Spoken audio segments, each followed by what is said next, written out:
Welcome back into CBS Sports HQ with the latest realignment shakeup in college football. We all know by now that things are very far from over, and you could argue that Notre Dame is possibly the biggest free agent school out there. The Fighting Irish, who've maintained being independent without a conference, is now the time they find a permanent home. Taking a look at the Big Ten, where it stands right now after USC and UCLA hopping over last week, making that announcement that they were leaving the Pac-12 there. But here's the thing. There's a lot of space in between. What are we looking at here? Are we going to go with 2 super conferences? Are we going to potentially have 3? What is the Pac-12 going to do now? What about the Big Ten? Are they going to continue to add more teams? Let's welcome in college football expert Dennis Dodd here, working the phones nonstop, Dennis, because as I said, we all know this is far from over. Everybody's looking at Notre Dame right now. What's the latest with them? Yeah, Notre Dame, according to a report over the weekend, its preference is to stay independent. The issue there is Notre Dame's preference has always been to stay independent. The Big Ten is offering $80 to $100 million in riches every year in their media rights agreement. So right now, it looks like Notre Dame's going to stand pat. They've left money on the table before. They have a deal with NBC that expires in 2025 that is significantly lower than that number. But again, Notre Dame values that independence to be able to schedule like they do. It's one of a kind, 100% marketing power that they own. And the academic piece of it, that they kind of see themselves as above everybody else in that regard.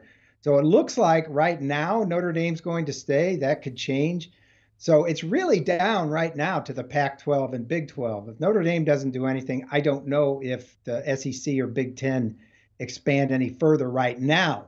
I'm reporting today that the Big 12 is deep into negotiations to get 4 Pac-12 teams. That would be Arizona, Arizona State, Utah, and Colorado, and possibly more regarding Oregon and Washington, or a full-on merger between the both conferences right now to fortify themselves against what has become, as you mentioned, the super conferences at the top. Now, complicating that is within minutes, the Pac-12 just put out a statement as they are going to market right now and renegotiating their contract. The question in the moment becomes, what are they renegotiating with?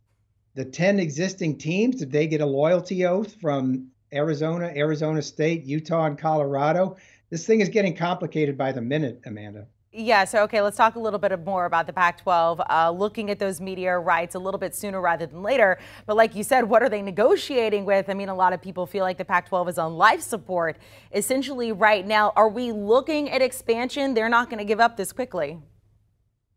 No, they're not. I talked to an industry source this morning, and I said, who has the leverage here between the Big 12 and the Pac-12, given where they are right now? And he said it's a negligible difference, but he would give a slight lean to the Big 12 only because it has a plan. It has these 12 teams that are going to go, into the new conference together in 2025.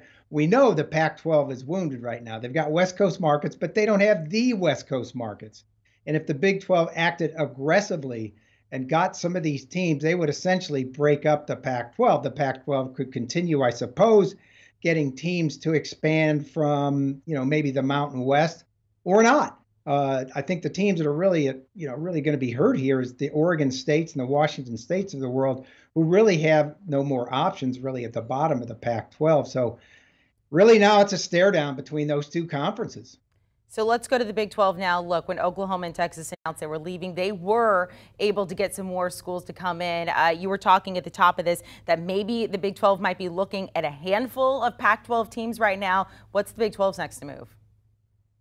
Well, it's just that they're deep in negotiations with those schools. There are some reports that there may be something happening by tonight. I don't know if you could move that fast, but I thought ever since Thursday when USC and UCLA went to the Big Ten that this reorganization would have to happen pretty quickly, just because you have these media rights deals coming up, and that the Big 12 and the Pac-12 are in competition with each other right now. And really, if one or the other has the edge, look, we haven't even talked about the fact that this could severely impact the Big 12 if they don't get some of those teams. Then they would be the smallest of what exists of the Power Five right now. If somehow the Pac-12 were able to expand and take Big 12 teams, we haven't even talked about that. That's still a possibility. So let's talk about the ACC and their next move. I mean, arguably maybe some of the most attractive teams in this conference as well, still with Clemson there and stuff. I mean, is the ACC holding firm? Are they trying to add teams? Do they look at teaming up with another conference? What's going on here? It looks like if Notre Dame doesn't make a move, which it looks like right now that could change in a heartbeat, that the ACC is going to stand pat. They have this agreement with ESPN that goes to 2036. The money isn't the greatest thing. The length of it is really hamstringing some of the athletic budgets in that league, but at least they're together with a grant of rights. And it's a pretty pricey exit fee if they try to break that grant of rights. There's been rumors that Florida State, Clemson, Miami may have taken a look at the SEC, but the Big Ten had its retaliatory strike. It answered Texas and Oklahoma with USC and UCLA. Now, I think they're going to stand pat for now, which means the ACC stands pat. Don't forget, they still have this very valuable relationship with Notre Dame as well. So right now, I don't see them being impacted. I think it's squarely in the face of the Pac-12 and Big 12. I've realized that college football has turned into Game of Thrones, 100%. Dennis Dodd. Really quickly, let's go back to the Big Ten here. I mean, we've seen the map. We've seen USC and UCLA all the way down there, 1,500 miles from Lincoln, Nebraska. Is the Big Ten done? I mean, would these schools have made that move thinking, okay, we're just going to be out here on an island by ourselves? What's next for the Big Ten? Well, that was a big decision, right? Whether they wanted to end their 94-year relationship with what is now the Pac-12 and go east. You know, it's an academic relationship, I suppose. I mean, they can try to sell that. But when you're flying a volleyball team 5 hours across 4 time zones to play a match and trying to, tell people there's an academic component to it, I fail to see the logic in that. No, this was all about the money. It always was. 80 to 100 million being projected for these new rights fees, when the Big Ten now is expected to announce their new deal sometime this month, which would be life-changing. They're going to vault ahead, even ahead of the SEC, even if it's just a little bit, because the Texas-Oklahoma, that entry isn't until 2024 or 2025, when the SEC will get close. But I think the Big Ten will have the upper hand, and that means everything in terms of recruiting, in terms of brand marketability, in terms of TV windows. So, yeah, it's a different look for the Big Ten. Look, I have all kinds of questions. What are those West Coast kids going to be like playing in November back in the Midwest? They're not used to that weather. Are USC and UCLA, how are they going to compete in the Big Ten? I think it was a question of Texas and Oklahoma, a huge question, how they're going to compete in that league. How is this team going to compete there? I mean, and for every USC Ohio State game, there's going to be a lot of UCLA, Purdue games that don't exactly move the meter. And don't forget the student athlete who's going to be a part of this without, I have to mention it again, without proper compensation in this modern world. Hey, Dennis, just really quickly, 30 seconds around. Anything we need to know about the SEC right now? Because things are awfully quiet over there.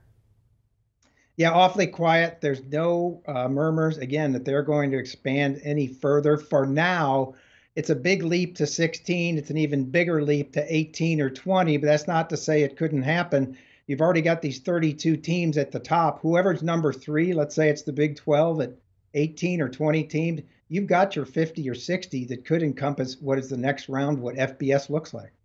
Well, the Game of Thrones landscape of college football continues. Dennis Dodd, thank you so much for joining us here on HQ on this Tuesday to go through the latest landscape and potential moves we could be seeing down the pipeline. For all things college football, make sure to download and follow the Cover 3 podcast. It is time for Bud Elliott's Summer School Series. He breaks down schools throughout the summer. Also a mailbag episode with a lot of questions answered after last week's move with USC and UCLA headed to the Big Ten. Do you want a sports network that delivers everything that matters about the game? The highlights, the picks, the instant analysis, no yelling, no fake debates, no politics. Hit the subscribe button and never miss a moment.